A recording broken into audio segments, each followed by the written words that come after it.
Buenas tardes con todos los presentes, siendo las 12 del mediodía con 3 minutos del día 30 de noviembre del año 2023, la primera Sala Penal Superior Nacional Liquidadora Transitoria, integrada por los jueces superiores Jimena La Rosa, presidente, Yaxahuanga Chávez y Carbonell Riches como directora de debates, dan inicio a la audiencia en el expediente 360 del año 2013, seguida contra Castillo Castro, Siriaco Ágreda, Rivero Huertas, Becerra Pérez y Azal de Yuen. Delito homicidio calificado por lucro y alevosía en agravio de Pedro Alonso Flores Silva. A continuación, pasaremos a la acreditación de los sujetos procesales. Iniciamos con el señor representante del Ministerio Público.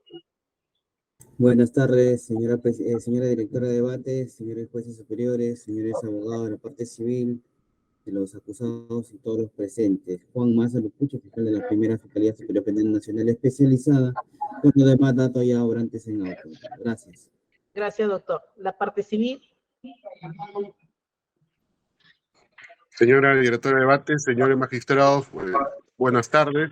El fiscal, demás sujetos procesales, por la parte civil, Juan José Quispe Capayachi, identificado con registro del Colegio de Abogados del Callao 5531 y con los demás datos ya consignados en el presente juicio oral. Gracias. Gracias, doctor. Pasamos a los abogados defensores. La defensa, el señor Castillo Castro. Doctor Chacón. Sí, Jorge Chacón Loaiza, con registro local 28889, abogado del señor Vladimir Anderson Castillo Castro, y con los demás datos señalados en el juicio anterior, señorita magistrada. Bien, señor abogado. La defensa del señor Siriaco Ágreda. Doctor Villasana. Sí, buenas tardes, señora directora de debates. Buenas tardes con todos. Defensor público Aristófanes Villasana Ríos, con colegio de abogados de Lima 35732 y demás datos señalados en autos. Nos apersonamos como defensa del señor Emilio José Siriaco Ágreda. Gracias, doctor. Defensa del señor Rivero Huertas. Doctor Alonso Calle. Muy buenas tardes, señora directora de debates, miembros del colegiado, demás partes procesales. El que habla es el doctor John Manuel Alonso Calle, defensa técnica del procesado Rivero Huertas, y a mayores datos consignados en autos. Gracias. Gracias, doctor. Defensa del señor Becerra Pérez, a cargo de la doctora Gadea Piñán.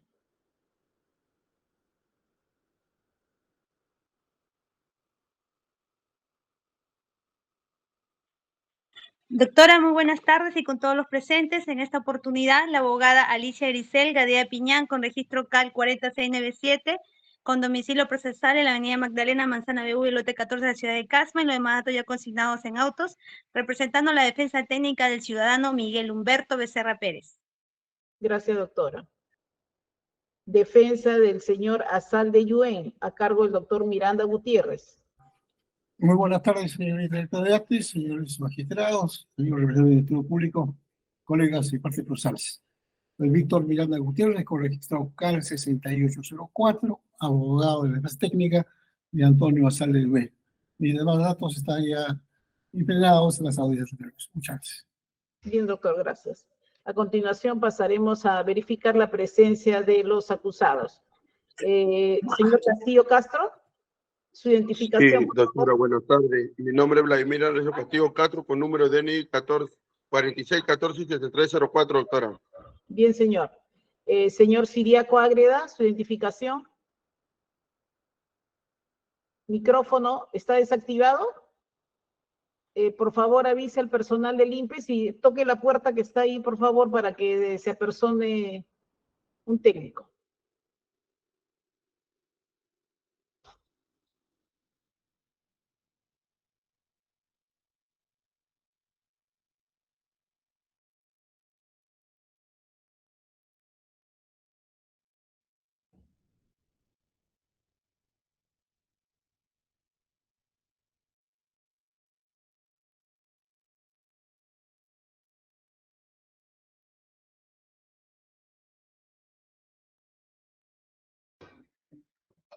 A ver, señor Siriaco, su identificación. Buenos días. Buenos días por todo presente. Mi nombre es Siriaco Ágreda Emilio José, DNI 70 76 90. Bien, señor. Señor Rivero Huertas. Sí, doctora, muy buenas tardes con todos los presentes, con los magistrados. Me habla Marco Antonio Huertas con DNI 3210-951. Muchas gracias. Bien, señor. Señor Becerra Pérez. Doctora, buenas tardes. Doctora, buenas tardes. Buenas tardes. Buenas tardes. Señores magistrados, buenas tardes. Mi nombre es Miguel Humberto Becerra Pérez, DNI 3210-1052. Bien, señor, gracias. Y el señor Asal de Yuen. Muy buenas tardes, señor magistrado, señores magistrados y a todos los presentes. Antonio Asal de Yuen, con DNI 1640-4666, señor. Gracias.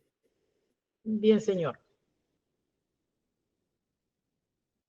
Ya habiéndose verificado la presencia de todos los sujetos procesales, vamos a dar por instalada válidamente la presente sesión y preguntamos a los mismos si hay alguna observación para aprobar el acta, las dos últimas actas de esta audiencia. Preguntamos, señor fiscal. No hay ninguna objeción, doctora. Bien, doctor. ¿La parte civil? Ninguna observación, señora directora de debates. Bien, doctor. Doctor Chacón.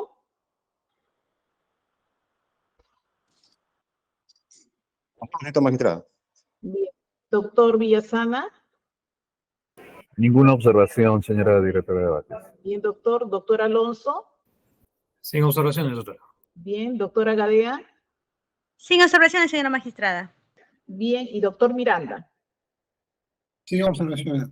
Bien. En tal sentido, no habiendo observación a las actas anteriores, se tienen por aprobadas las mismas y se pone a disposición del señor presidente para su suscripción.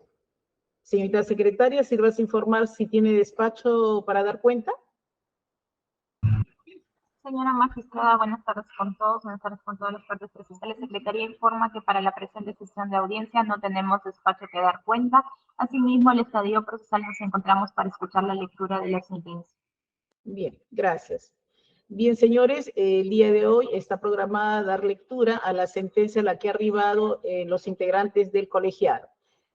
Antes de ello, preguntamos a los sujetos procesales si podemos pasar a dar lectura a partir del análisis de la sentencia, análisis de los medios probatorios, ¿no? Y terminada la lectura y en el transcurso de esta tarde se les va a hacer llegar a cada uno de los correos electrónicos de los sujetos procesales la sentencia en su integridad.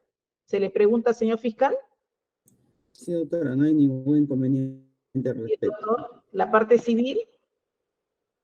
Ningún inconveniente, señora directora de debates. Bien. Doctor Chacón. Conforme, señor magistrado. Doctor Villasana. Conforme, señora magistrada. Bien. Doctor Alonso. Conforme. Bien. Doctora Gadea. Conforme, señora magistrada. Bien. Y doctor Miranda. Conforme. Bien, señores. Entonces, asimismo se hace presente que no puede haber ningún tipo de interferencia al momento que se esté dando lectura a la presente sentencia. En caso de presentarse dicha situación, Secretaría procederá a desactivar el micrófono. Bien. Lima, 30 de noviembre del año 2023. Vistos en audiencia pública la causa seguida contra Vladimir Anderson Castillo Castro y Emilio José Siriaco Ágreda como coautores del delito contra la vida, el cuerpo y la salud, homicidio calificado, asesinato con alevosía y lucro, previsto en el inciso 1 y 3 del artículo 108 del Código Penal, en agravio de Pedro Alonso Flores Silva. Asimismo, contra Marco Antonio Rivero Huertas, en calidad de instigador, por delito contra la vida, el cuerpo y la salud, homicidio calificado, asesinato con alevosía y lucro, previsto y sancionado en el inciso 1 y 3 del artículo 108 del Código Penal, en agravio de Pedro Alonso Flores Silva. Asimismo, contra Miguel Humberto Becerra Pérez y Antonio Asal de Yuen, en calidad de cómplices primarios del delito contra la vida, el cuerpo y la salud, homicidio calificado, asesinato con alevosía y lucro, previsto y sancionado en los incisos 1 y 3 del artículo 108 del Código Penal, en agravio de Pedro Alfonso Flores Silva. Concluidos los debates orales, conforme se desprende de las actas que corren en autos, habiéndose escuchado la requisitoria oral del representante del Ministerio Público, los alegatos de la parte civil y de las defensas técnicas de los acusados, así como sus defensas materiales, se procede a dictar sentencia.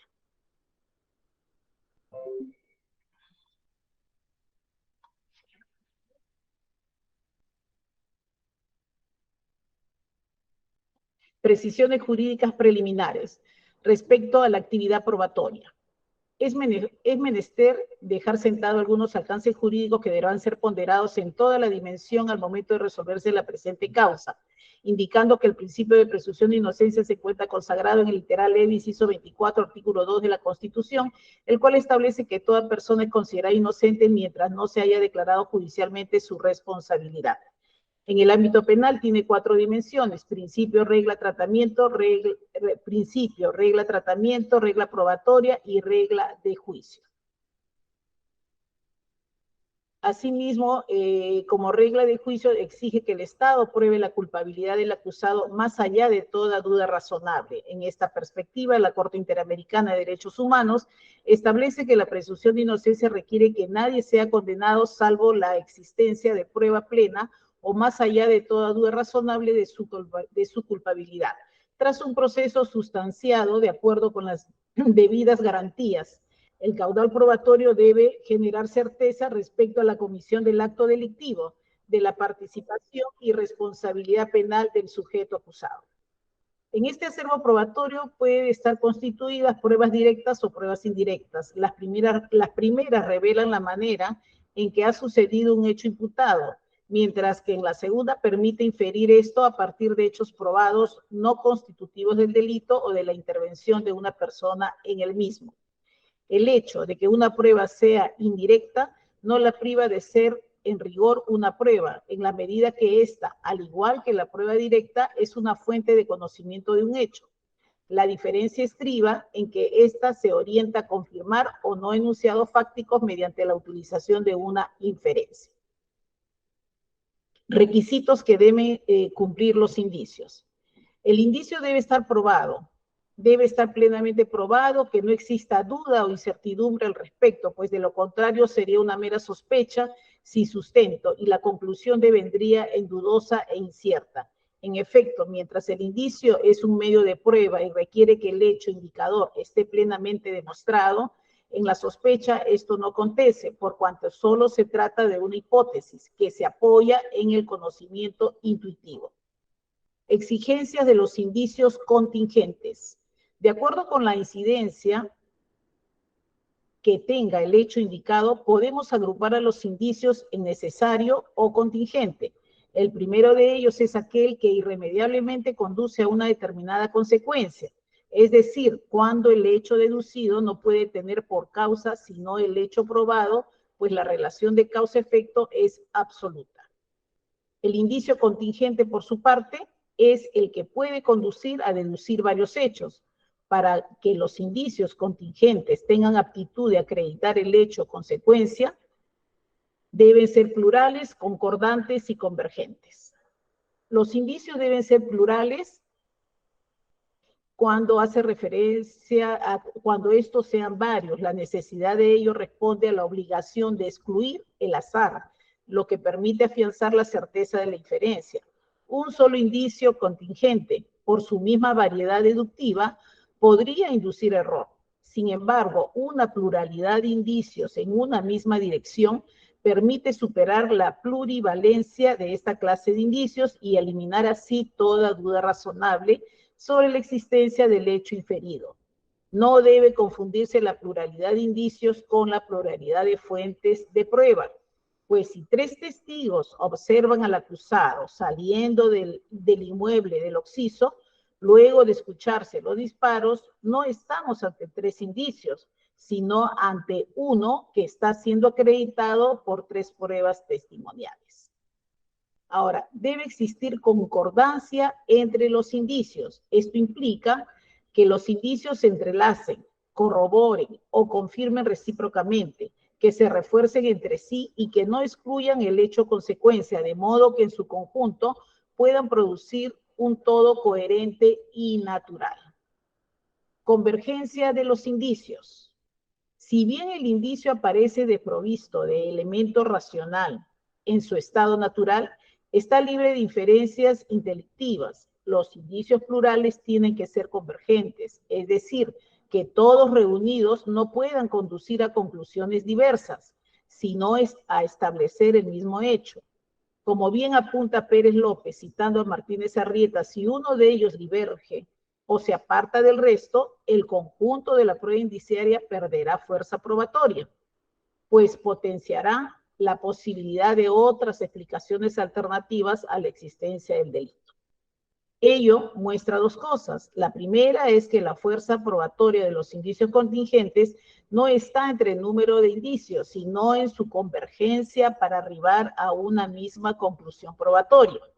La otra cuestión es que los indicios diferentes, concordantes y convergentes equivalen como un indicio necesario.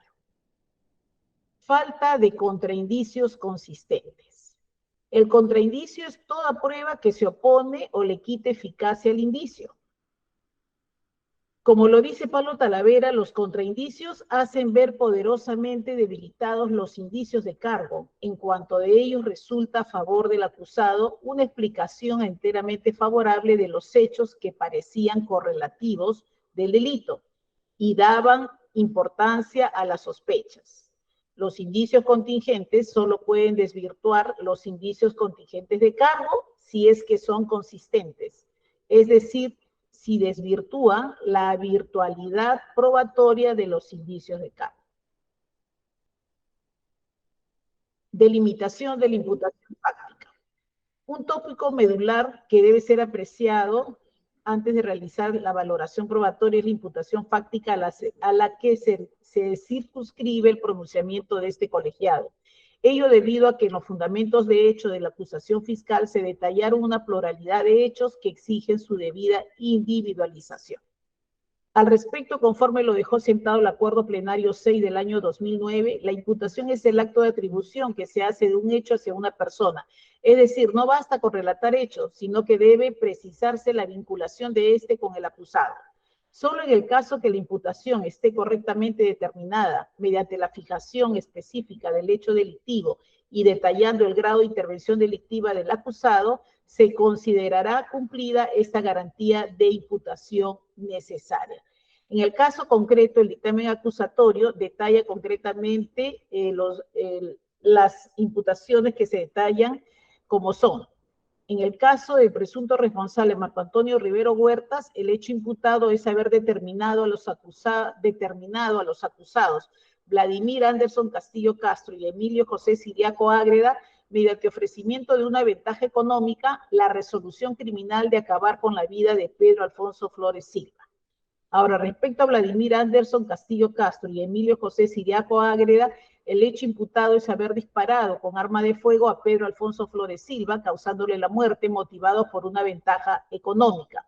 En cuanto a Miguel Humberto Becerra Pérez, es el hecho imputado haber proporcionado la cochera del prostíbulo llamado 7 y medio a los acusados Vladimir Anderson Castillo Castro y Emilio José Siriaco Ágreda, con el propósito que estos lo utilicen como lugar estratégico para ocultarse, acechar a Pedro Alfonso Flores Silva, para luego dispararle a matar. Y respecto a Antonio Azal de Yuen, el hecho imputado es haber servido de nexo de coordinación entre Vladimir Anderson Castillo Castro y Emilio José Siriaco Ágreda con el acusado Marco Antonio Rivero Huertas, a efectos que este último determine a los dos primeros acabar con la vida de Pedro Alfonso Flores Silva, mediante el ofrecimiento de una ventaja económica. Análisis de la responsabilidad penal. Considerando el suceso fáctico expuesto por el titular de la acción penal, verificaremos si la actividad probatoria copiada en autos es suficiente para acreditar con prueba directa o indirecta, en primer lugar, la materialidad del delito de asesinato y, en segundo lugar, la posible vinculación de los acusados en la comisión del mismo. Sobre la materialidad del delito. Los ilícitos contra la vida humana, independientemente como el asesinato, son clásicos ejemplos de delito por resultado, dado que su consumación generalmente suele acaecer por un resultado instantáneo, el cual es consecuencia directa del accionar doloso del sujeto activo. No obstante, el asesinato también puede consumarse cuando el resultado muerte se pospone en el tiempo, se produce de forma tardía, existiendo discontinuidad temporal entre el accionar doloso del sujeto activo y el deceso del sujeto pasivo. Así pues, para el delito de asesinato no se exige que la muerte de la víctima sea inmediata, pudiendo darse en un tiempo posterior, sea horas o días. Lo que importa es que el deceso sea consecuencia directa del accionar doloso del agente. En la presente causa, la materialidad del delito no ha sido cuestionada por ninguno de los sujetos procesales, pues en autos obran medios probatorios con fuerte contundencia crediticia respecto al deceso del señor Flores Silva. En principio se tiene el acta de defunción de Pedro Flores Silva y el certificado de necropsia de folios 428, donde se constata que Pedro Alfonso Flores Silva fue necropsiado en el Instituto de Medicina Legal, diagnosticándose un shock séptico debido a la infección intraabdominal ocasionada por herida de proyectil de arma de fuego en abdomen.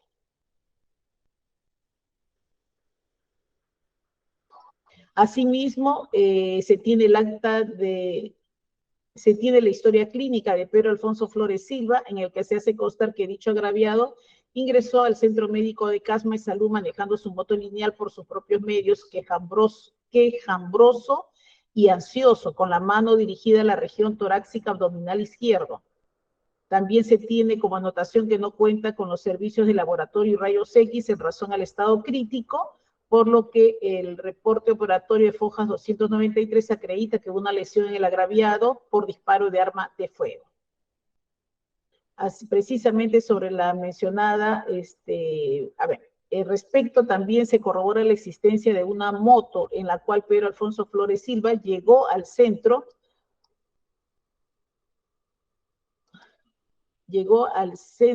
médico Casma de Salud el 6 de septiembre del año 2011. También se describe que esa motocicleta lineal es de color azul marino, motor marca RTM. Asimismo, se cuenta también con el examen pericial balístico forense de folios 568, donde se determina que el cadáver del agraviado presenta orificio ubicado en la región del tórax lado izquierdo, ocasionado por proyectil de arma de fuego. Asimismo, el acta de necropsia de folios 367 practicado al cadáver de Pedro Alfonso Flores Silva, que confirma la lesión hallada en el tórax. La solvencia de estos documentos acredita que el 6 de septiembre de 2011, Pedro Alfonso Flores Silva recibió un disparo con arma de fuego que impactó en el lado izquierdo de su región torácica.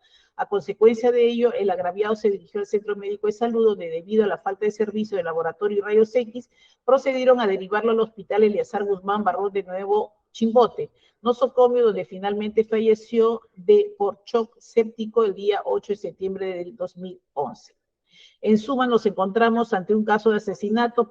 Pedro Alfonso Flores Silva falleció con un shock séptico días después de haber ingresado al hospital. Lo cierto es que el shock séptico y su internamiento en el nosocomio es consecuencia directa del disparo por proyectil de arma de fuego que recibió en una zona vital del cuerpo, tal como se ha mencionado líneas arriba, y el delito de asesinato no se exige que la muerte sea inmediata, pudiendo darse en un tiempo posterior conforme aconteció en el presente caso.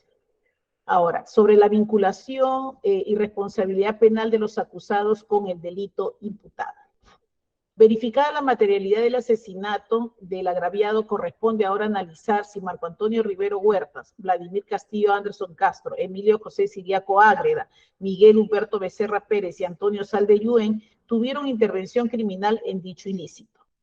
En este propósito, pese a lo enrevesado del análisis de la actividad procesal expuesta por el Ministerio Público, de ella puede distinguirse nítidamente que la imputación contra los citados encausados no se cimenta en pruebas directas, dado que no existe un testigo presencial, video, documento que demuestre directamente a alguno de los acusados cometiendo las imputaciones concretas que se les atribuye, sino más bien la hipótesis fiscal se cimenta en pruebas indirectas o también denominada indiciaria. Ahora bien, dado que el Ministerio Público y la parte civil no fueron prolijos en mencionar cada uno de los indicios identificados y seleccionarlos organizadamente para distinguir cuáles son los que recaen en cada uno de los acusados, Este colegiado se ve en imperiosa necesidad de estructurar todos los indicios de cargo que expusieron las partes y clasificarlos según el nivel de vinculación que tienen con cada uno de ellos, ello con la finalidad de asegurar un cabal y minuciosa valoración probatoria. Análisis de los indicios referidos a Marco Antonio Rivero Huertas. Recordemos que a Marco Antonio Rivero Huertas se le atribuye el haber determinado a los acusados Castillo Castro y Siriaco Ágreda mediante ofrecimiento de una ventaja económica la resolución criminal de acabar con la vida de Pedro Alfonso Flores Silva. Para sostener esta imputación, la Fiscalía esgrimió una serie de vinculaciones que serán abordados más adelante. Indicio de testigo de referencia. El testigo de oídas o de referencia es aquel que de manera indirecta ha tomado conocimiento de los hechos objeto de prueba. Es decir, no presenció directamente el ilícito, pero toma conocimiento de ello por cuenta de un tercero que sí percibió, que es el testigo fuente. Si bien la declaración de los testigos de oídas no puede tener calidad de única prueba o prueba plena, sus testimonios sí pueden constituir un indicio corroborante junto a otro tipo de pruebas de carácter directo o indiciario. Recurso en nulidad 73-2015 Lima. Para tales efectos, se exige que el testigo de referencia proporcione la identidad del testigo fuente. Está obligado a detallar las circunstancias en las que obtuvo el conocimiento indirecto de los hechos y principalmente la narrativa del testigo de referencia debe estar corroborada por otras pruebas. En la presente causa, la acusación contra Rivero Huertas recurre a la narrativa de los testigos de referencia, Lucía de las Mercedes Cueva Banto, conviviente del finado, y Rosa Ana Flores Silva, hermana del occiso, quienes si bien no presenciaron directamente el atentado contra el agraviado, afirman que cuando Pedro Alfonso Flores Silva se encontraba con vida hospitalizado, este les contó que el causante de los disparos en su agravio fue Ratín, seudónimo con el que supuestamente se le conocía al acusado Marco Antonio Rivero Huertas. Respecto a este indicio, luego de hacer una compulsa probatoria integral, este colegiado advierte la presencia de una serie de inconsistencias que le restan credibilidad y fiabilidad al dicho de las aludidas testigos.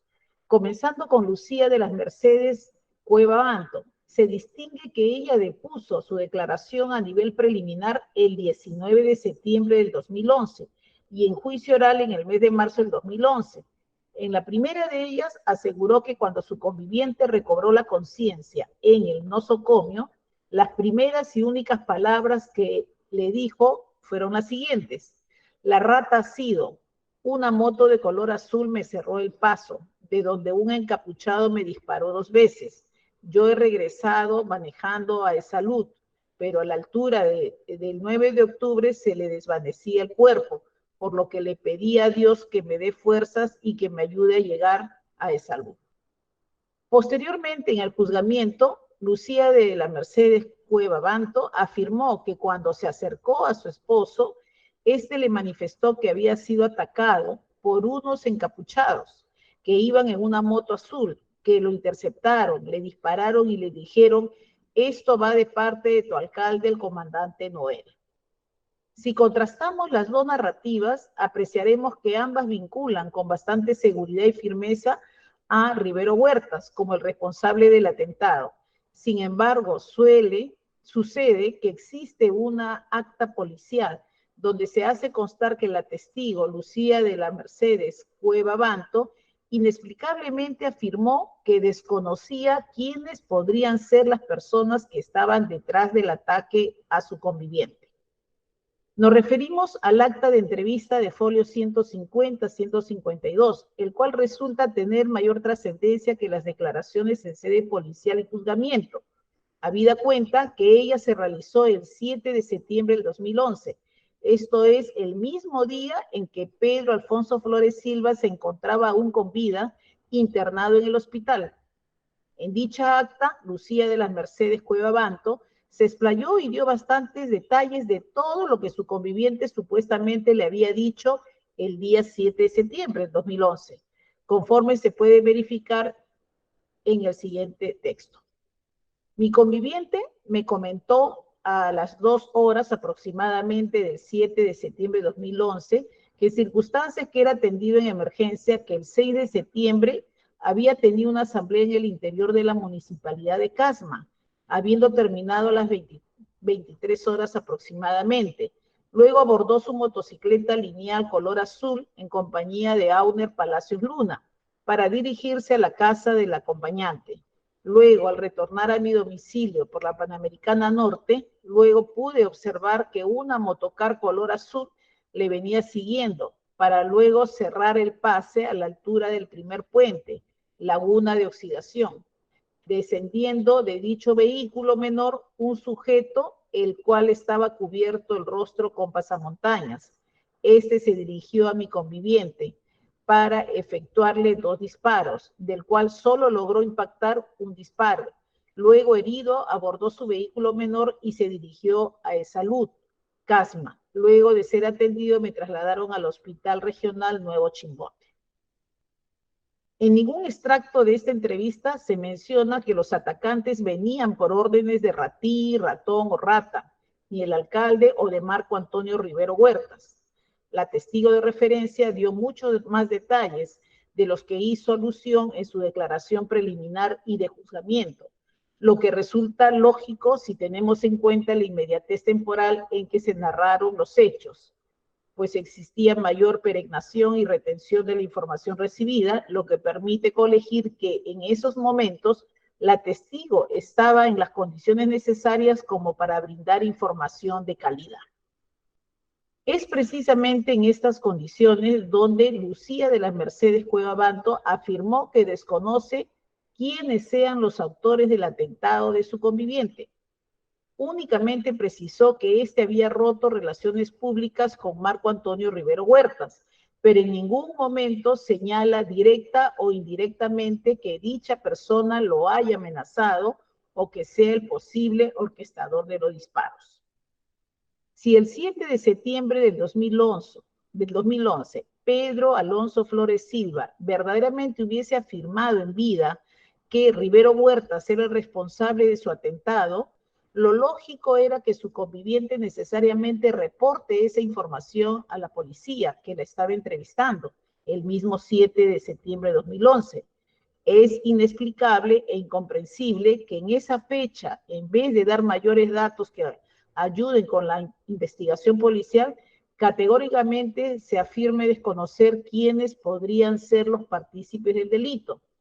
Más insostenible es que 12 días después la testigo cambie su versión de los hechos diametralmente y ahora pretende imputar cargos a una persona en específico.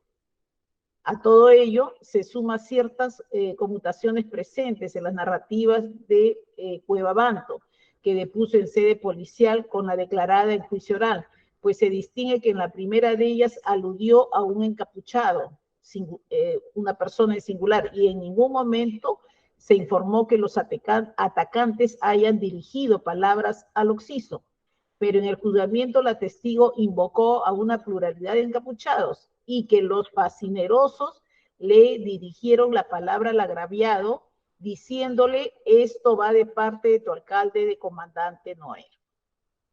Esas imprecisiones por sí solas no serían de suma trascendencia, pero al encontrarse acompañadas de una gran ilogicidad como la precisada, párrafos precedentes no hacen más que restarle fiabilidad al dicho de Lucía de las Mercedes Cueva Banto.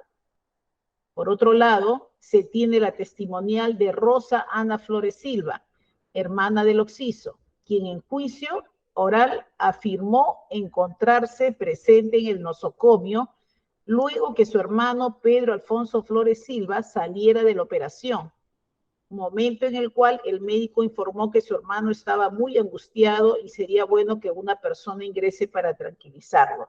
Es en mérito a ello que su persona habría conversado con el agraviado, quien estaba preocupado y luego de preguntar por toda la familia, le dijo que la rata había sido el responsable de lo que le habían hecho. Sobre este tópico, conforme a lo mencionado, a lo arribado en esta sentencia, conviene subrayar que uno de los requisitos medulares de los testimonios de oídas, como el vertido por Rosa Ana Flores Silva, para ser considerado como prueba de cargo es que su narrativa deba ser confirmada con otras pruebas. En el caso concreto, la narrativa de Flores Silva, Rosa Ana, no se encuentra escoltada con prueba material, sino más bien se contrapone con lo declarado por Lucía de las Mercedes Cuevabanto y la información registrada en la historia clínica del occiso. En efecto, Lucía de las Mercedes Cuevabanto afirmó que luego de las primeras y únicas palabras de Pedro Alfonso Flores Silva, no pudo conversar más con el agraviado porque se lo llevaron a sala de operaciones. Luego de ello, volvió a verlo en un cuarto esterilizado, pero cuando le daba palabras de ánimo ya no le respondía, tan solo le miraba para finalmente fallecer. Véase folios 29. A ello se suman los reportes de historia clínica de folios 267 a 270, que dan cuenta del delicado estado de salud en el que se encontraba Pedro Alfonso Flores Silva, luego de su intervención quirúrgica. En una de ellas se señala que el 7 de septiembre del 2011 no respondía a estímulos y se le llegó a colocar máscara de oxígeno. El 8 de septiembre de 2011, a las 5:45, presentó hipertensión arterial y sufriendo un paro cardíaco a las 6 de la mañana, falleciendo posteriormente pese a las maniobras de RCP.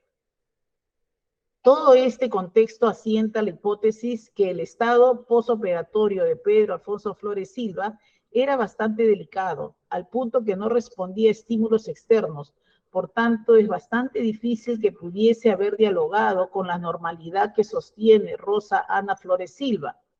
La misma testigo, Lucía de las Mercedes Cuevabanto, corroboró la imposibilidad de que su conviviente pudiese hablar luego de su intervención quirúrgica. En definitiva, no se ha podido acreditar que Pedro Alfonso Flores Silva haya sindicado a Marco Antonio Rivero Huertas como el responsable de su atentado. Los testimonios indirectos que sostenía esa conjetura padecen de graves inconsistencias e ilogicidades que hacen imposible considerarlas como pruebas de cargo. Además, no encuentran respaldo probatorio,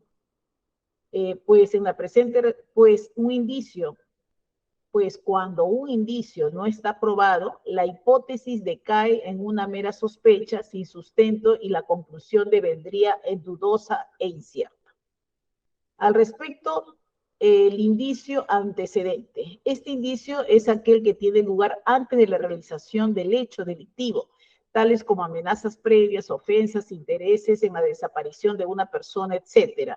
En el caso concreto, otro indicio sostenido por la Fiscalía incide en afirmar que Rivero Huertas y su entorno habrían enviado reiteradamente amenazas de muerte a Pedro Flores Silva antes que éste sea victimado. Para enraizar esta imputación, principalmente se recurre a las declaraciones de familiares del occiso y al acta de diligencia de visualización y reconocimiento de CIDIS, folios 3428 a 3434. Por tanto, procederemos a analizar el contenido de dichos medios probatorios con la finalidad de mapear los alcances en los que supuestamente se habría decantado las referidas amenazas de muerte.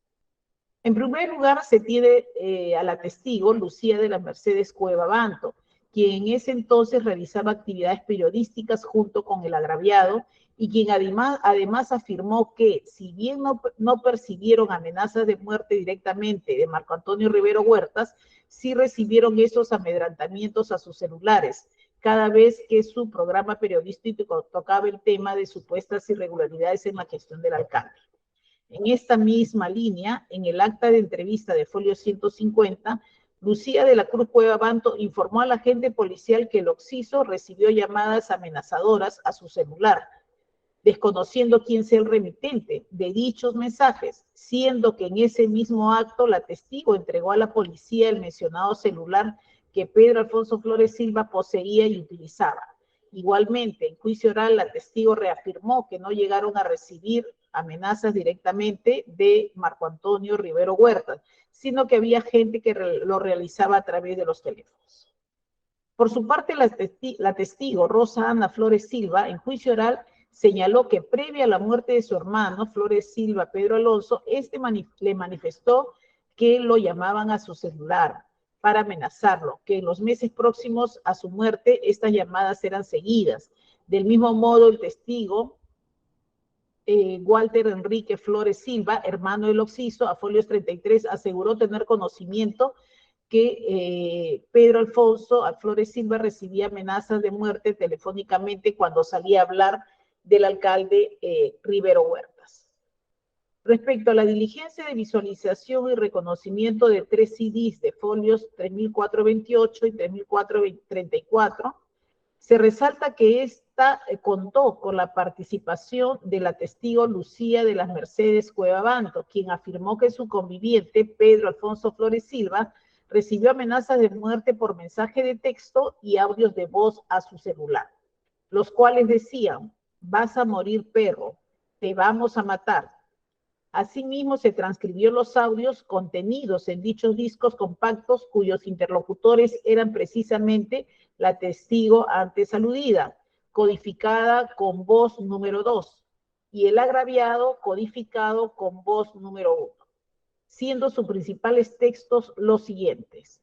Voz 2. Pedro Flores ha sido atacado por el alcalde del comandante Noel Marco Rivero Huertas. Voz 1. Amenazas de muerte que me van a matar, asesinar. Señor Marco Rivero, me tiene sin cuidado, si lo van a hacer, háganlo. Voz 1. Mandar meter cuchillo a mi moto, manda acá. Mensajes de textos, me tiene sin cuidado. Voz 1. No soy de ir a la policía, al Poder Judicial. Yo solo le digo al pueblo. Voz 1. Si algo me pasa a Pedrito si algo le pasa a Pedrito Flores, a mi esposa, a mi familia. Voz 1. La amenaza es del entorno del señor alcalde de comandante Noel.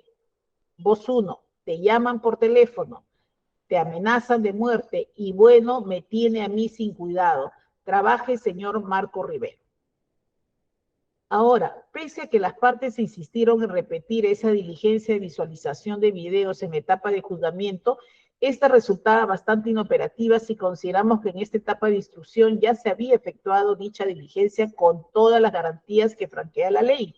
Ella no solo contó con la participación del juez instructor y el fiscal adjunto provincial, también estuvieron presentes los familiares del occiso y el abogado defensor de la parte civil, quienes no presentaron observación alguna que justifique nuevamente la repetición de dicha diligencia. Las testimoniales y el acta que se reseñaron líneas arriba sostienen de forma reiterada que Pedro Alfonso Flores Silva había recibido amenazas de muerte en múltiples oportunidades propiciadas por Marco Antonio Rivero Huertas, pero lo particular es que estos amedrentamientos se habrían materializado en llamadas, mensajes de textos y audios que el agraviado recibió a su teléfono particular. Es decir, para verificar si efectivamente existieron las amenazas de muerte alegadas por los testigos y el mismo agraviado, debemos cotejar que dichas intimidaciones consten efectivamente en el celular personal de Pedro Alfonso Flores Silva. Sobre este tópico es menester puntualizar que el celular particular de Pedro Alfonso Flores Silva fue entregado por sus familiares a la policía, a efectos que sirva para el esclarecimiento de los hechos en materia de proceso. A consecuencia de ello, el mismo 7 de septiembre, cuando el agraviado aún se encontraba con vida, se realiza el acta de lectura y verificación de equipos celular obrante a folio 189 y practicado precisamente el celular del occiso, con participación del hermano del occiso, Walter Enrique Flores Silva. En la referida acta se constató que Pedro Alfonso Flores Silva recibió numerosos mensajes de texto que datan de los meses de enero, febrero, marzo, abril, mayo y junio. Sin embargo, ninguno de estos mensajes contiene expresa o implícitamente alguna amenaza de muerte. No existe anuncio de un mal futuro hacia la vida, el cuerpo, la salud o patrimonio del agraviado. El contenido de estos mensajes está referido a críticas e insultos como, por ejemplo, arrastrado. Solo quiero que me pagues. ¿Dónde está el dinero que te da Lito? Amigo periodista, tu programa es Visión Agraria, o Visión Política, o Visión Crítico. Póngase ya en su lugar. Amigo Pedro, yo apoyo a Keiko. Keiko, la voz de Casma. No solamente que lo vote, que lo denuncie penalmente. Ve que te pagaron para callar la boca. No convence a Astudillo. Pero por cobrar, Pedro, pero los regidores que tenían que aprobar se ve que son ineficientes. Buena padre, los chupamedias de Marco Rivero. ¿Por qué no dejaron? ¿Se calla o es que quiere el gerente que usted vaya al diablo? Ok. ¿Por qué no se les da la oportunidad a los profesionales? El cojo está hablando cojudeces, no le hagas caso. Ahora, si bien varios de estos mensajes resultan desatinados, ofensivos, lo cierto es que ninguno de ellos representa una amenaza de muerte contra la integridad o el patrimonio, o por el contrario, el contenido político-social de estos textos evidencian que se trata de críticas ciudadanas que comúnmente puede recibir un periodista o actores sociales que denoten una determinada postura política o enfoque social. Aun cuando es un hecho reprochable, es bastante frecuente en nuestra sociedad que el trabajo periodístico sea sometido al escarnio y severa crítica pública. Otro dato resaltante del acta de lectura y verificación de equipo celular de folio 189 es que Pedro Alfonso Flores Silva registra llamadas recibidas únicamente el 7 de septiembre del 2011. Es decir, no hay constancia de haber recibido llamadas amenazantes en fechas anteriores a su atentado. Parece bastante extraño que obre el registro de mensajes desde enero del 2011, pero en ningún registro de llamada posiblemente intimidatoria cuando el agraviado estaba con vida. Tampoco consta la existencia de algún registro de audios amedrentadores.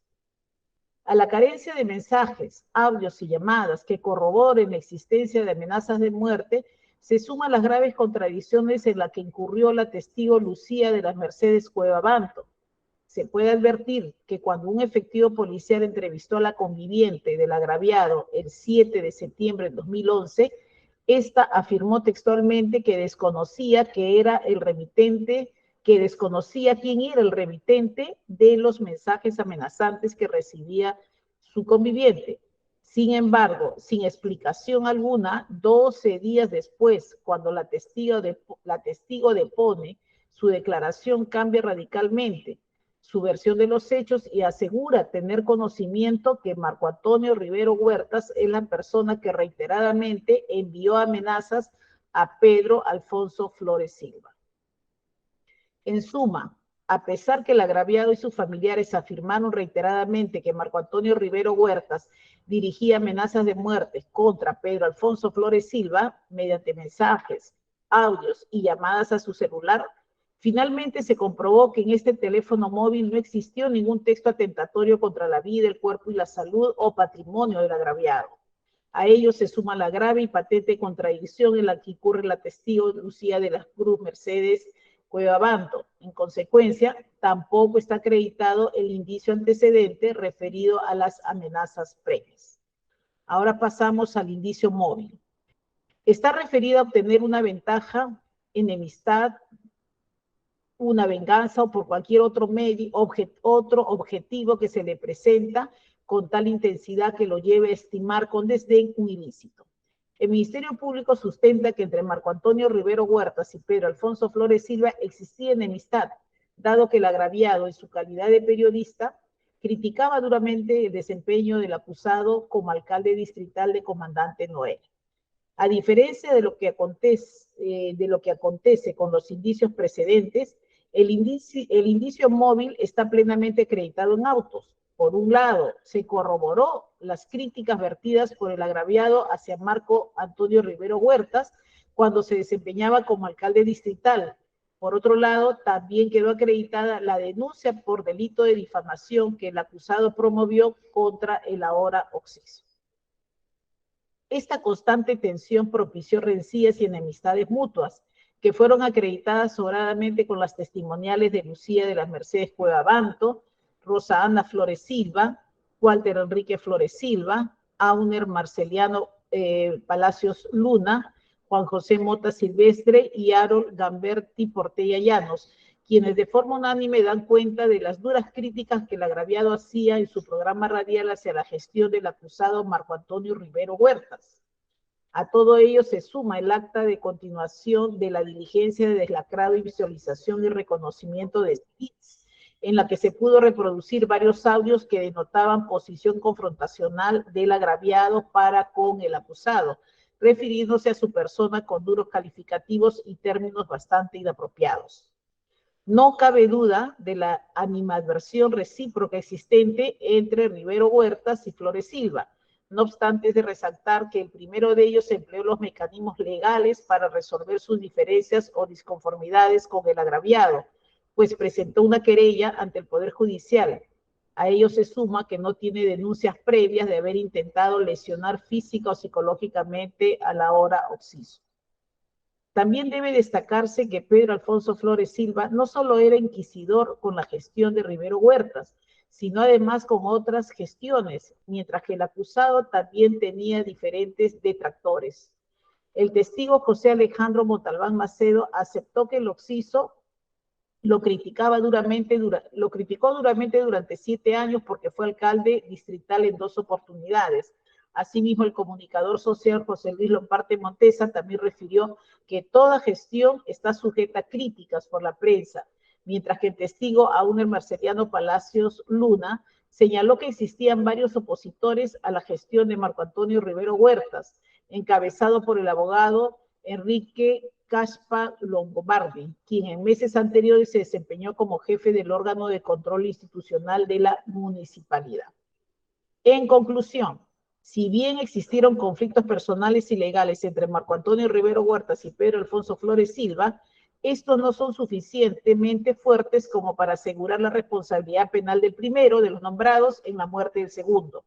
Además, el acusado tenía otros detractores, mientras que el agraviado vertió críticas también contra otros funcionarios públicos. Incluso el encausado ha mostrado que cuando se enfrenta a problemas interpersonales con otros individuos recurre a procedimientos establecidos por ley, por lo que el indicio móvil es bastante tenue. Ahora, respecto al indicio de mala justificación. Ocurre cuando la explicación del acusado resulta insuficiente o contradicha con pruebas. En este proceso, la parte civil puntualizó que la manifestación del señor José Félix Ferreira Carvajal difiere de la narrativa vertida por Marco Antonio Rivero Huertas respecto a las actividades que este último realizó el 7 de septiembre de 2011, así como del lugar donde guardaba su vehículo. Sobre particular es imperioso puntualizar que condenar a una persona por brindar una mala justificación sobre los hechos que se le imputa afecta una de las dimensiones del derecho a la no autoincriminación, específicamente aquella que permite a los acusados a tener libertad sobre el contenido de su declaración. En efecto, un atributo del derecho a la no autoincriminación es la de incoercibilidad, para decir la verdad. Mediante ella no se le puede obligar a condicionar al procesado a decir la verdad sobre los hechos por los cuales se está investigando. En estos casos, donde se advierte escasez probatoria y que el inculpado había faltado a la verdad en su declaración sobre los hechos incriminados, las supuestas contradicciones deberán ser consideradas como actos neutros, inocuos y sin valor alguno, mas no como un indicio de cargo. El indicio de mala justificación no puede suplir la insuficiencia probatoria de la causa. En consecuencia, en el caso concreto es inviable determinar responsabilidad penal de Marco Antonio Rivero Huertas.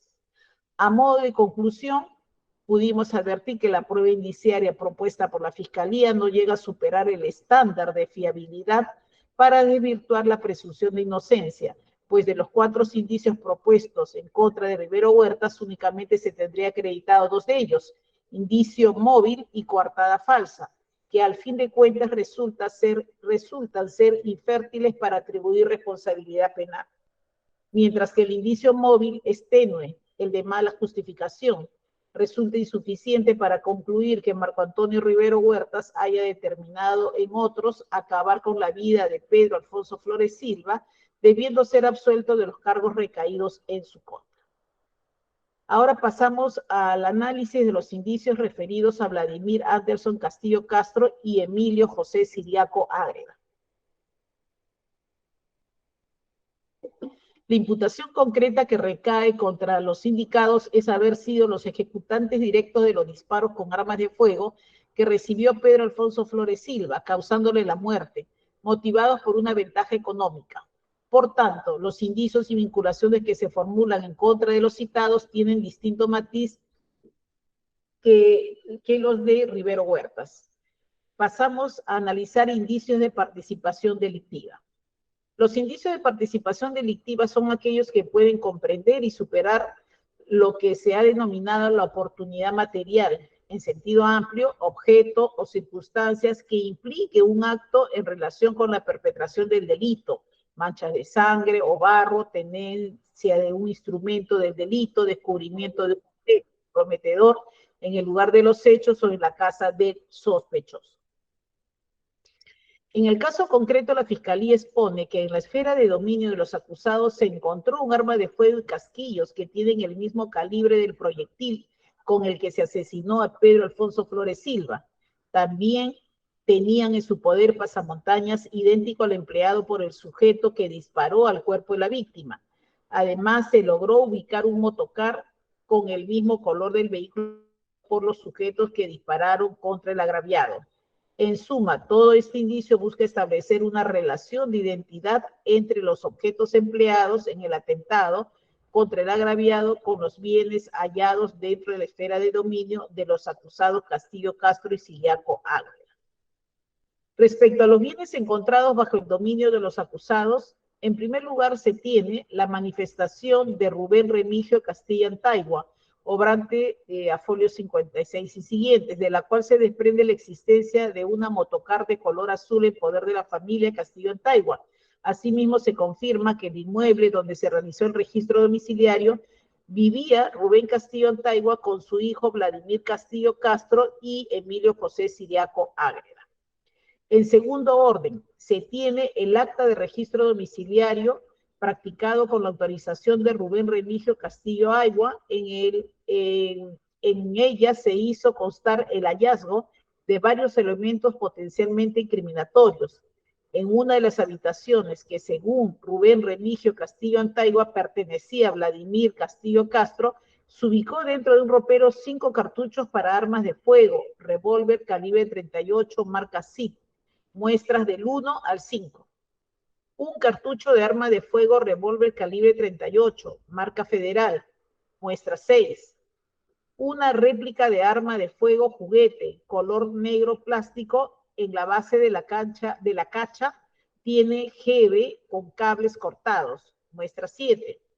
En la zona exterior del inmueble, a 11 metros, se ubicó un cartucho para arma de fuego, revólver calibre 38, en regular estado de conservación, muestra 8. En el interior de otra habitación se encontró 2 casquillos calibre 38 marca PNP con similares características a los cartuchos hallados en el exterior, muestra 9 y 10. Asimismo se encontró boletos de viaje, pasamontañas color negro de lana y una hoja pequeña con anotaciones. A todo lo antes reseñado se suma el dictamen pericial balístico, donde se concluyó a. que las muestras del 1 al 5 corresponden a 5 cartuchos de arma de fuego revólver calibre 38 en regular estado de conservación y funcionamiento. B. La muestra 6 es un cartucho para arma de fuego revólver calibre 38 en regular estado de conservación y funcionamiento. C. La muestra 7 es un juguete réplica de arma de fuego, pistola, constituido de plástico de regular estado de conservación e inoperativo. D. La muestra 8 es un cartucho para arma de fuego revólver calibre 38, marca PNP en regular estado de conservación y funcionamiento. E. La muestra 9 corresponde a un casquillo de cartucho para arma de fuego calibre 38, marca PNP en regular estado de conservación y aprovecharle para el estudio microscópico comparativo, la misma que al efectuarse con su similar muestra 10, se determinó que fueron percutidas con la misma arma de fuego. IF, la muestra 10, es un casquillo de cartucho para arma de fuego, revólver calibre 38, en regular estado de conservación y aprovechable para el estudio microscópico comparativo, la misma que al efectuarse con su similar muestra 9, se determinó que fueron percutidas con la misma arma de fuego. Otro de los objetos incautados es una arma de fuego color negro, al parecer calibre 32, conteniendo en su tambor calibre 30, sin percutir, las cuales fueron halladas en poder de Rubén Remigio Castillo Antaigua, conforme consta del acta de registro personal. Posteriormente, esos objetos fueron remitidos a la Dirección de Criminalística, llegándose a expedir el dictamen pericial de balística forense, donde se concluye que el arma es un revólver antiguo, calibre 32, short de fabricación extranjera, marca y número de serie radicados, en regular estado de conservación y normal funcionamiento. Incluso presenta signos de haber sido utilizada para efectuar disparos, arrojando positivo para el ánima de tubo cañón y recámara. Asimismo, el cartucho para pistolas de calibre 32, en regular estado de conservación y normal funcionamiento. Por otro lado, respecto a los objetos en los que se habría perpetrado el ataque a Flores Silva, se entiende que este había sido cometido por sujetos que se encontraban a bordo de una motocar color azul, de los cuales uno fue quien realizó 2 disparos dirigidos al cuerpo del agraviado, el mismo que llevaba un pasamontaña que le cubría el rostro. En cuanto a los objetos materiales del delito, luego de la intervención quirúrgica efectuada el 7 de septiembre de 2011, se llega a extraer el proyectil de arma de fuego que impactó en el cuerpo del agraviado, conforme se acredita con el documento respectivo de folio 251. Asimismo, en cuanto al otro disparo efectuado en el atentado, se tiene el acta de hallazgo y recojo de folio 139, en la que se hace constar que el día 10 de septiembre del 2011, el representante del Ministerio Público, un efectivo policial y el testigo Walter Enrique Flores Silva, hermano del occiso, se constituyeron al lugar de los hechos. A altura del kilómetro 377 de la carretera Panamericana Norte, y ubicaron que a 30 centímetros de la berma, lado derecho, tomando como referencia de sur a norte, se halló un casquillo de revólver, al parecer calibre 38, presentando achatamiento en la parte superior, raspado reciente, casquillo con la indicación federal especial. El casquillo se halló a unos 20 metros del lugar donde atentaron contra Pedro Flores Silva.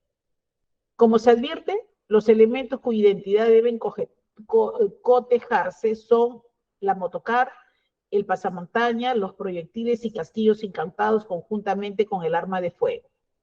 Respecto a la motocar, se advierte que la única característica de similitud entre el vehículo empleado para el asesinato con el vehículo poseído por la familia Castillo Antaigua es el color azul. Aparte de ello, no existe ningún objeto, rasgo particular, foto, video que nos garantice que se trata del mismo vehículo. Incluso a folio 141 consta el acta de registro vehicular practicado al motocar de placa NE2398 color azul, arrojando negativo para armas, municiones, joyas, drogas y otras de interés policial. No se pudo acreditar la identidad de la motocar azul. En cuanto al pasamontañas incautado en el domicilio de Rubén Remigio Castillo Antaigua, pese que este fue sometido al dictamen pericial de biología forense ADN, no pudo obtenerse ningún marcador de ADN, probablemente a causa de la ausencia, contaminación, degradación y o presencia de inhibidores a la técnica PCR. Del mismo modo, el dictamen pericial de biología forense concluyó que el pasamontañas no presentaba restos seminales de pelos ni sangre, careciendo de elementos biológicos de interés criminalístico. Así las cosas, tampoco pudo establecerse que el pasamontañas incautado haya sido empleado por Vladimir Anderson Castillo Castro o Emilio José Siriaco Ágreda. Ahora, respecto al revólver encontrado en poder de Rubén Remigio Castillo Antaigua, las pericias de balística develaron que el arma de fuego es de calibre 32, mientras que el proyectil que impactó en el cuerpo de Pedro Alfonso Flores Silva es de calibre 38. En conclusión, es técnicamente imposible que el revólver incautado haya sido empleado para percutar los disparos contra el agraviado. Dicho elemento queda descartado de ser considerado como un indicio de cargo. Los últimos elementos que restan ser examinados son los proyectiles y casquillos de cartucho de revólver incautados en el domicilio de Rubén Remigio Castillo Antaigua. Resulta importante verificar si estos elementos tienen alguna relación o semejanza con los dos proyectiles disparados contra Pedro Alfonso Flores Silva. Recordemos que solo uno de ellos llegó a impactar en el cuerpo del agraviado, mientras que el otro proyectil tuvo diferente trayectoria. Es decir, si todos ellos fueron disparados por una misma arma y por lo tanto una misma persona. En primer lugar, en cuanto al proyectil que impactó en el cuerpo del occiso, se tiene el dictamen pericial balístico, donde se concluye que no es factible realizar la homologación entre este proyectil del cuerpo del agraviado con los casquillos hallados en el inmueble de Rubén Castillo Antaigua. Al respecto, el perito José Rivas Bullón concurrió al juicio oral para ratificarse el precitado dictamen pericial e informar que este tipo de homologaciones técnicamente procede cuando los objetos a analizar sean casquillos, no pudiendo efectuarse en proyectiles. En segundo lugar, respecto al casquillo calibre 38 encontrado en la misma escena del crimen, este también fue sometido a un análisis balístico mediante dictamen pericial. A diferencia del caso anterior, en esta pericia se pudo efectuar una homologación microscópica de este casquillo encontrado en la escena del crimen con los casquillos hallados en el inmueble de Rubén Remigio Castillo Antaigua, obteniendo como resultado negativo. Es decir, que fueron disparados por diferentes armas de fuego, revólveres. En suma, aun cuando todos los proyectiles incautados son de calibre 38, está plenamente acreditado que el arma de fuego empleada para disparar a Pedro Alfonso Flores Silva es distinta al que se empleó para percutar los castillos, encontrados en el domicilio de Rubén Remigio Castillo Antaigua, lugar donde también vivía Vladimir Anderson Castillo Castro y Emilio José Siliaco Ágreda. Así las cosas, queda desvanecido el indicio de participación delictiva que se le atribuye a Castillo Castro y Siliaco Ágreda, pues en autos no pudo acreditarse que la motocar, el pasamontañas hallado en el domicilio de Castillo Antaigua, hayan sido los mismos que se emplearon en el asesinato de Pedro Alfonso Flores Silva. Quedó descartada la posibilidad de que el arma de fuego incautada se haya empleado para disparar al occiso. Asimismo, no existe vinculación entre los disparos que recibió el agraviado con los casquillos incautados en la esfera de dominio de los acusados. A todo ello se suma que, mediante dictamen pericial de resto de disparos por arma de fuego, se hizo constar que el 17 de septiembre Emilio José Siliaco Ágreda fue examinado a efectos de determinar la presencia de restos de disparo por arma de fuego, teniendo como resultado en la mano izquierda negativo para plomo, antimonio y bario, en la mano derecha negativo también antimonio y bario, presencia de plomo 0.39, reduciéndose las posibilidades de que dicho encausado haya disparado un arma de fuego. Ahora pasamos a analizar el indicio de capacidad para delinquir o de personalidad. Se evalúa en este indicio la conducta precedente y posterior del acusado, sus costumbres y hábitos, a fin de verificar su forma de conducir su vida y el contexto situacional con el que se relaciona. Según César San Martín Castro, dentro de la tipología de indicios se encuentra el indicio de capacidad moral consistente en la propensión del reo al delito. En el caso concreto, si bien los acusados Castillo Castro y Siliaco Ágreda tienen registro de haber sido involucrados con otras actividades ilícitas, extorsión, delitos contra el patrimonio, ello por sí solo no podría justificar una condena en su contra. Nuestro sistema penal se cimenta sobre la base del derecho penal del acto y no del autor. No se puede determinar la responsabilidad penal de una persona por sus cualidades personales, forma de conducir su vida. Del mismo modo, es inviable atribuir la comisión de un delito por los antecedentes delictivos que se pudiesen tener. Lo concreto es que hasta el momento no existe prueba suficiente para acreditar que Castillo Castro y Siriaco Ágreda hayan estado presentes en el lugar de los hechos y efectuado disparos contra el agraviado Pedro Alfonso Flores Silva el día 6 de septiembre del 2011. Por lo que no puede ser sustituida por antecedentes policiales, penales ni judiciales. Pasamos al indicio de mala justificación. El indicio de mala justificación, al igual que el de capacidad para delinquir, son indicios contingentes y residuales. Por sí solos, no tienen solidez ni peso suficiente como para sostener una condena. Por tanto, en el caso concreto, el indicio de mala justificación no puede suplir la falta de contundencia probatoria si aplicamos una inferencia racional basada en las reglas de la lógica, la ciencia y la experiencia. Los antecedentes penales y la coartada falsa, por sí solos, jamás conducirán a determinar la responsabilidad penal de Castillo Castro y Siriaco Ágreda. En resumidas cuentas, pudimos advertir que los recaudos acopiados acreditan la materialidad del delito. No hay duda que existió un asesinato en agravio de Pedro Alfonso Flores Silva. Sin embargo, cuando se analiza la vinculación de estos con el delito, puede apreciarse que la prueba propuesta por la Fiscalía no tiene entidad para desvirtuar la presunción de inocencia. Análisis de los indicios referidos a Miguel Humberto Becerra Pérez.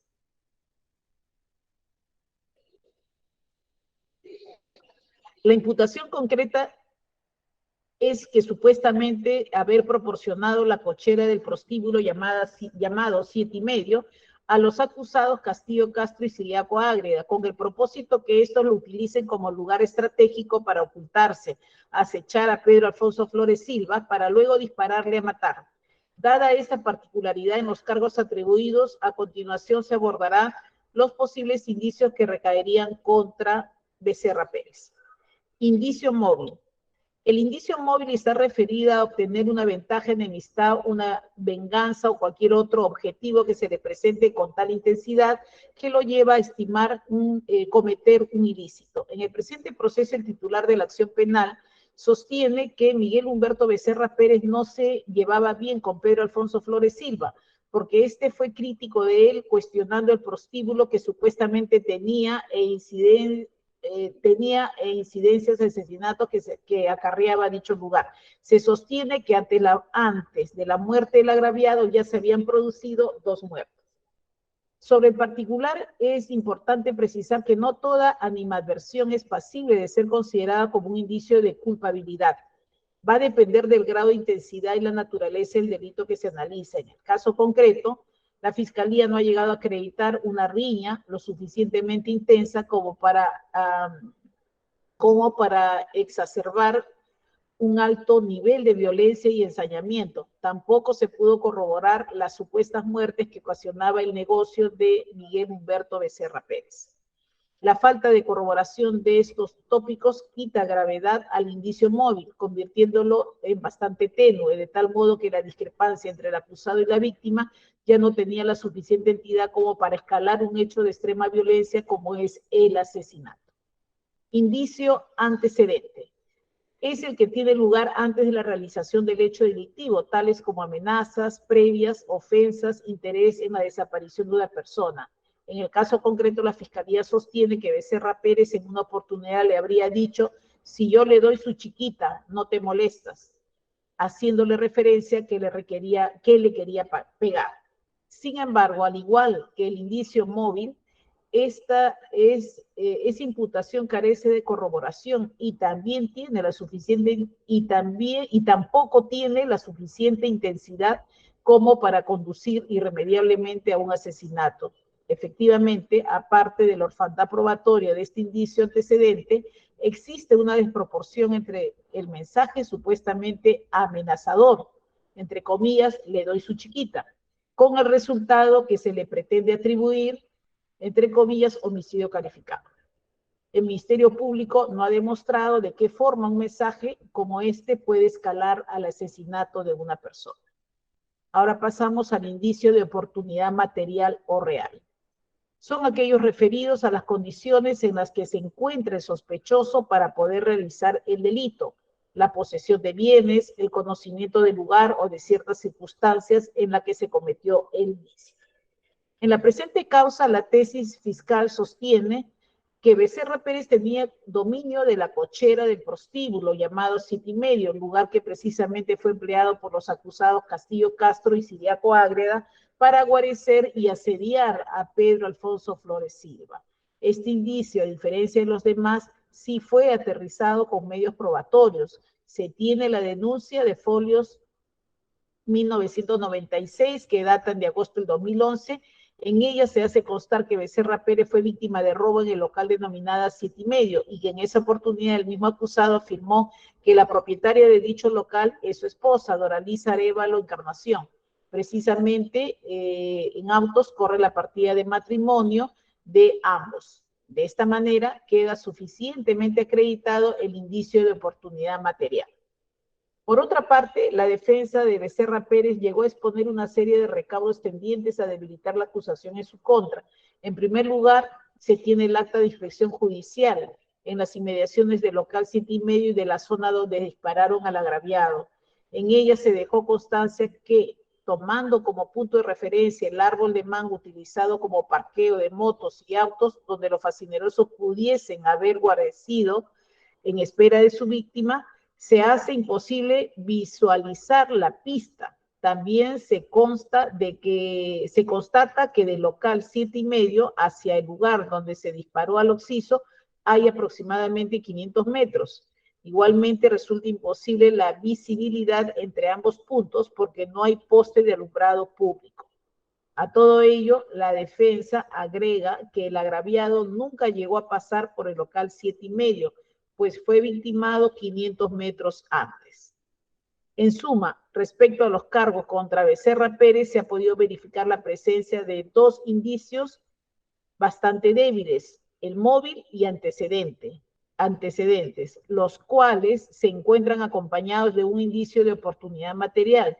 Sin embargo, en contraposición a todo ello, existe un contraindicio fuerte, referido a la dificultad que tienen los vehículos estacionados en el local Siete y Medio para visualizar la carretera, agravada por la maleza y la falta de alumbrado público, existiendo entre ese local y el punto de los disparos una distancia de aproximadamente 500 metros. La intervención de Miguel Becerra Pérez en los hechos materia de proceso únicamente se justificaría si el local que administra haya permitido que los ejecutantes visualicen y esperen el pasar del agraviado para ultimarlo. No obstante, a raíz de lo registrado en el acta de inspección judicial, existen serias dudas de ese punto de aporte delictivo. Es altamente probable que el estacionamiento del local Siete y Medio no sea el lugar adecuado para vigilar el paso de vehículos en marcha. Todo este contexto nos permite concluir que la prueba indiciaria propuesta por la Fiscalía no llega a tener la suficiente contundencia como para desvirtuar la presunción de inocencia de Miguel Humberto Becerra Pérez. Ahora pasamos al análisis de los indicios referidos a Antonio Asalde Yuen.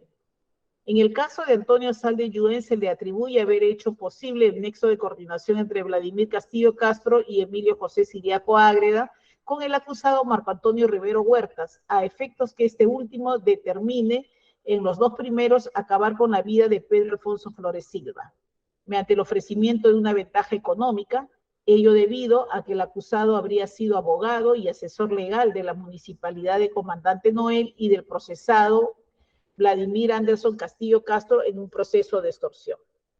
Como se advierte, a diferencia de los demás cargos, la imputación contra Asalde Yuen está subordinada a la existencia de una imputación contra Marco Antonio Rivero Huertas y la imputación contra Vladimir Anderson Castillo Castro, pues el vínculo que supuestamente lo unirían con cada uno de ellos es de naturaleza eminentemente profesional. No es posible sostener los cargos de Antonio Asalde Yuen sin la existencia de Marco Antonio Rivero Huertas y Vladimir Anderson Castillo Castro. En consecuencia, en el instante que se desvaneció la tesis de Marco Antonio Rivero Huertas y Vladimir Anderson Castillo Castro, automáticamente diluyó La solidez de la acusación contra Salde Yuen, sin perjuicio de ello y a efectos de robustecer aún más la decisión de este colegiado, procederemos al análisis de los indicios que recaían en el mencionado acusado. Indicio móvil. El Ministerio Público sustenta que entre Asalde Yuen y Pedro Alfonso Flores Silva habría existido enemistad dado que se había efectuado críticas cuando el acusado se desempeñaba como asesor legal en la Municipalidad Distrital de Comandante Noel. Sin embargo, al igual que el caso anterior, el Ministerio Público no ha llegado a acreditar un conflicto lo suficientemente intenso para justificar el estallido de un acto de violencia extrema como es el asesinato. Recordemos que la crítica a Pedro Alfonso Flores Silva desplegada era en general a toda la gestión de la municipalidad distrital, no era dirigida exclusivamente a Salde Yuen, siendo ello así la falta de gravedad e intensidad en las animadversiones transforman al indicio móvil en uno bastante débil. Ahora, el indicio antecedente.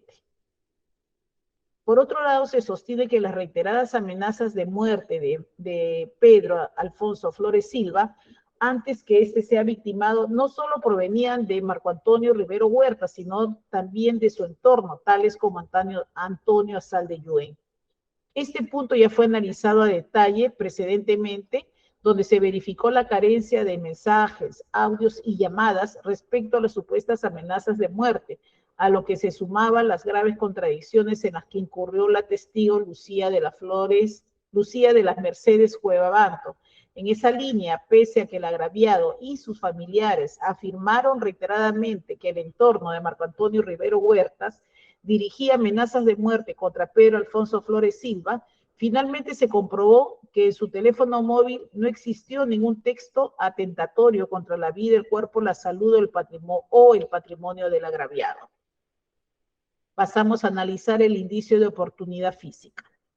El indicio de oportunidad física es aquella capacidad intelectual y física proveniente de los conocimientos, facultades, vinculaciones y el poder que ostenta la persona para viabilizar la comisión de un delito.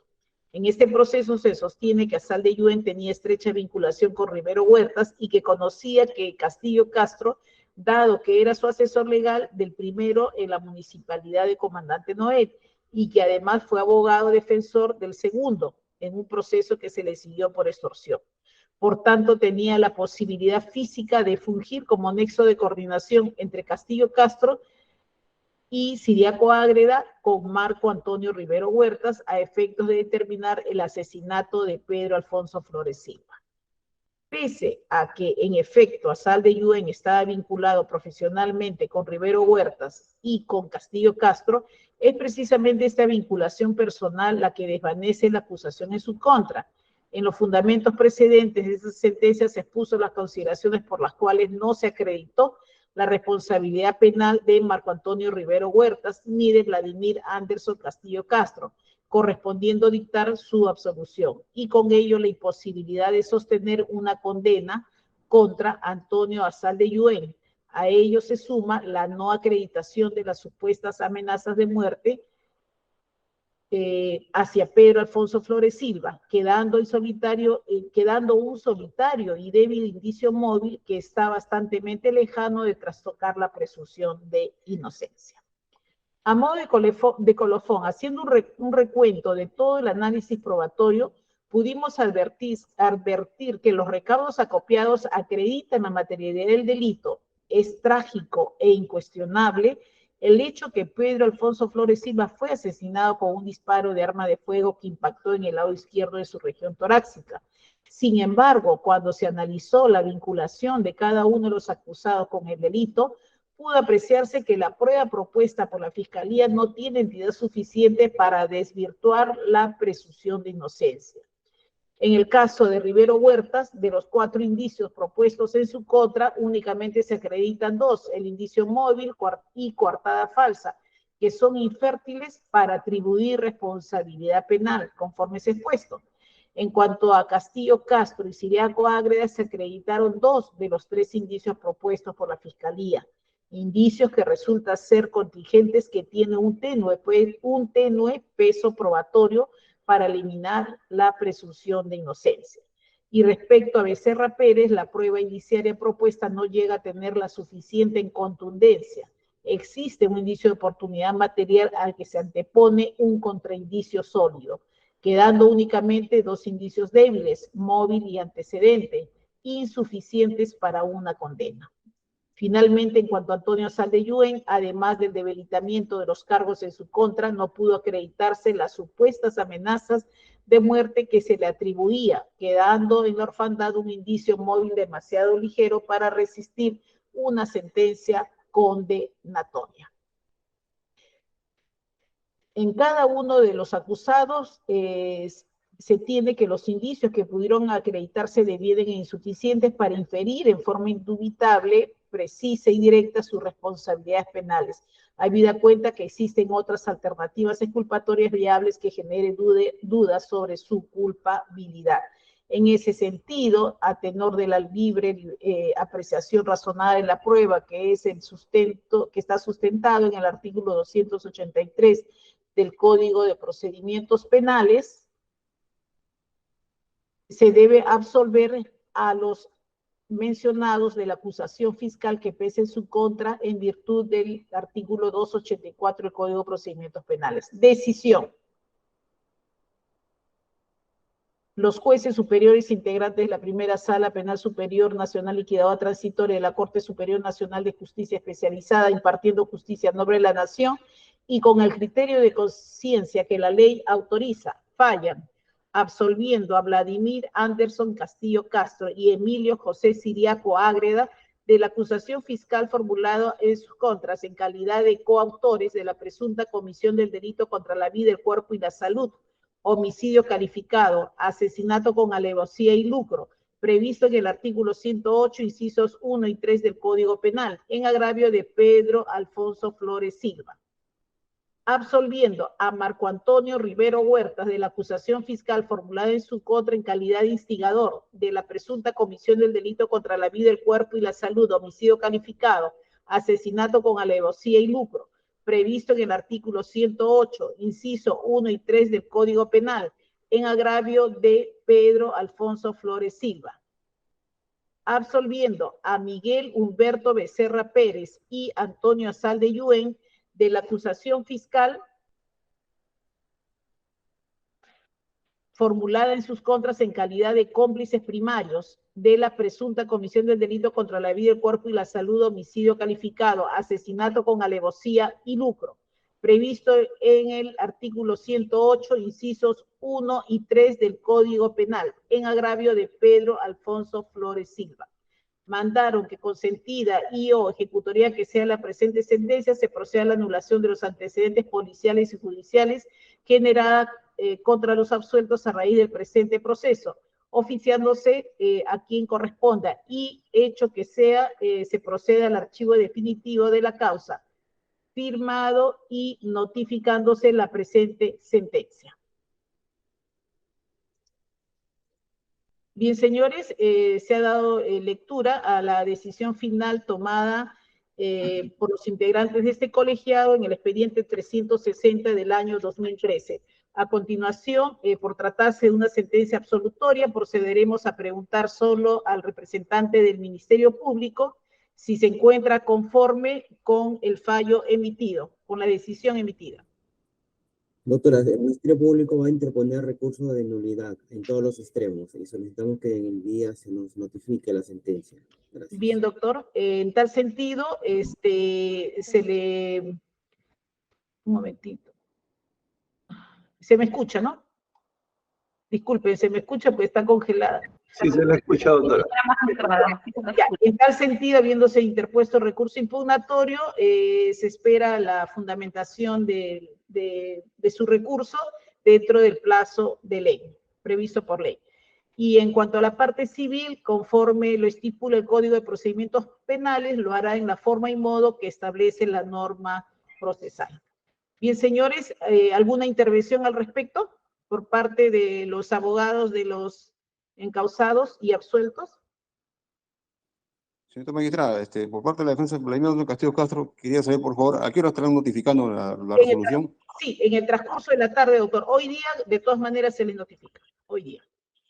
Se les va a De ninguna notificar los correos electrónicos de los abogados. Igualmente, doctor Miranda. Sí. Agradecer a la sala por haber actuado dentro de la legalidad con una justicia social que acaba un calvario y un martirio de patrocinado. En realidad se hizo justicia. Bien, doctor, es la decisión adoptada por la sala, pero está pendiente el recurso impugnatorio si es que se fundamenta por parte del Ministerio Público. Así es, señora directora. Bien, señor abogado. Bien, no habiendo otra intervención, vamos a dar por finalizada la presente audiencia en el expediente 360 del año 2013. Bien, señores, siendo la 1:36 de la tarde, se da por concluida y finalizada la audiencia y por cerrada la grabación verbal. Tengan todos ustedes muy buenas tardes. Buenas tardes, doctora. Gracias. Buenas tardes. Buenas tardes. Feliz Navidad a todos. Hasta luego, doctora. Gracias.